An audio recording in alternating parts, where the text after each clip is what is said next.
कोकणातली अखेर रत्नागिरी सिंधुदुर्गसाठी भाजपकडून नारायण राणे यांना उमेदवारी जाहीर करण्यात आलेली आहे। किरण सामंतांनी माघार घेतल्याने रत्नागिरी सिंधुदुर्गातला महायुतीचा तिढा अखेर सुटलाय। आता नारायण राणे विरुद्ध विनायक राऊत अशी लढत होणार आहे। दरम्यान मोठ्या मताधिक्याने जिंकून येईन असा विश्वास नारायण राणेंनी व्यक्त केलाय, तर राणेंची आपल्याला चिंता नाही, उलट आपलं मताधिक्य वाढेल असा विश्वास विनायक राऊतांनी व्यक्त केलाय। दरम्यान सामंत बंधूंनी माघार घेतली तरीही महायुती सर्व काही अलबेल राहणार का, बघूया एक रिपोर्ट। शिवसेनेने बालेकिल्ला भाजपला सोडला। एवढी ताकद असताना आम्ही सोडणार का तो मतदारसंघ? लोकसभेच्या रिंगणातून किरण सामंतांची माघार। कोण उमेदवार, मला नाव सांगा जरा। उदय सामंतचा? अरे बापरे। रत्नागिरी सिंधुदुर्गच्या जागेचा तिढा सुटला, पण प्रचाराचं काय? प्रचारात मिठाचा खडा पडणार नाही याची जबाबदारी तिथल्या सगळ्या नेते मंडळींनी घेतली। कोकणातून बाळासाहेबांचा धनुष्यबाण हद्दपार। कोकण म्हणजे बाळासाहेबांच्या शिवसेनेचा बालेकिल्ला।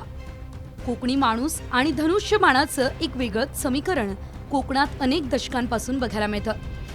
पण आता तेच धनुष्यबाण चिन्ह कोकणातून हद्दपार होण्याची स्थिती निर्माण झाली आहे। कारण रत्नागिरी सिंधुदुर्गचा बालेकिल्ला शिंदे गटानं भाजपसाठी सोडलेला आहे।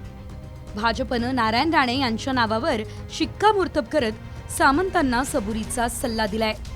त्यामुळे रत्नागिरी सिंधुदुर्गच्या मैदानात विनायक राऊत विरुद्ध नारायण राणे असे कट्टर विरोधक आमने सामने आलेत।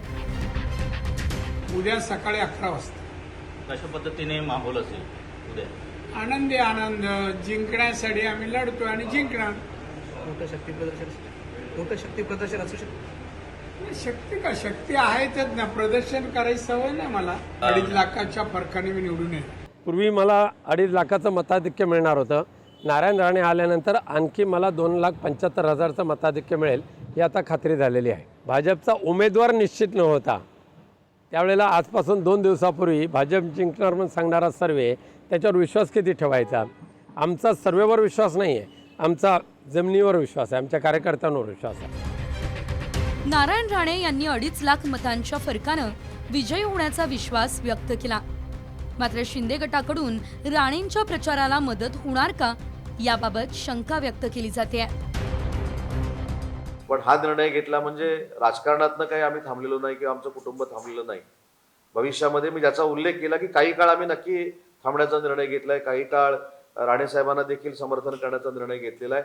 परंतु ज्या काही चर्चा झालेल्या आहेत त्या सगळ्याच मीडियासमोर व्हाव्यात अशी माझं काय मत नाही। मला फक्त एकच विनंती करायची आहे की महायुतीमध्ये काही लोक म्हणतात की मिठाचा खडा पडणार नाही, याची दक्षता ही आम्ही घेतलेली आहे। आता प्रचारात मिठाचा खडा पडणार नाही याची जबाबदारी तिथल्या सगळ्या नेते मंडळींनी घेतली। रत्नागिरी सिंधुदुर्ग हा कायमच शिवसेनेचा बालेकिल्ला राहिलाय। 2008 साली रत्नागिरी सिंधुदुर्ग मतदारसंघ निर्माण करण्यात आला होता। 2009ची लोकसभा निवडणूक नारायण राणे यांनी काँग्रेसच्या तिकिटावर जिंकली। नारायण राणे यांनी सुरेश प्रभू यांचा पराभव करून शिवसेनेला जोरदार धक्का दिला होता। पुढे 2014 आणि 2019 असे सलग 2 टर्म विनायक राऊत यांनी हा बालेकिल्ला शिवसेनेच्या ताब्यात घेतला।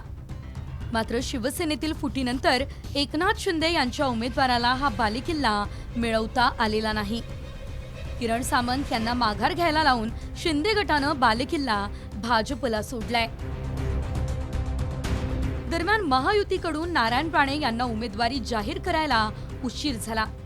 त्यामुळे ठाकरे गटाचे वैभव नाईक यांनी निशाणा साधलाय। पहिल्या बेंचवर बसणारा उमेदवार लोकांना सांगत असतो, परंतु तो शेवटच्या बेंचवर बसला आणि शेवटच्या बेंचवर बसून हट्टाने, खरं तर त्यांच्या समोर किरण सामंत सारखे नवखे उमेदवार असून सुद्धा किरण सामंतांनी त्यांना शेवटच्या बेंचवर बसवलं आणि 13व्या यादीत त्यांचं नाव प्रसिद्ध करावं लागलं। त्यामुळे भाजपची राणेंची पात्रता भाजपमध्ये केवढी आहे, महायुतीमध्ये केवढी आहे हे जनतेने ओळखलेलं आहे।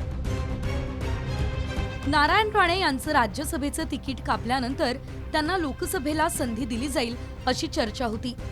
पण सामंत बंधूंच्या आग्रहाखातर भाजपची अडचण वाढली। अखेर महायुती धर्म जपण्यासाठी सामंतांनी माघार घेतली आणि राणेंना बळ देण्याची तयारी दाखवली। मात्र शिवसेनेचा बालेकिल्ला भाजपाला आंदण देणं कार्यकर्त्यांच्या पचनी पडेल का, हे पाहणं महत्त्वाचं ठरेल. साम टीव्ही न्यूज, रत्नागिरी, सिंधुदुर्ग.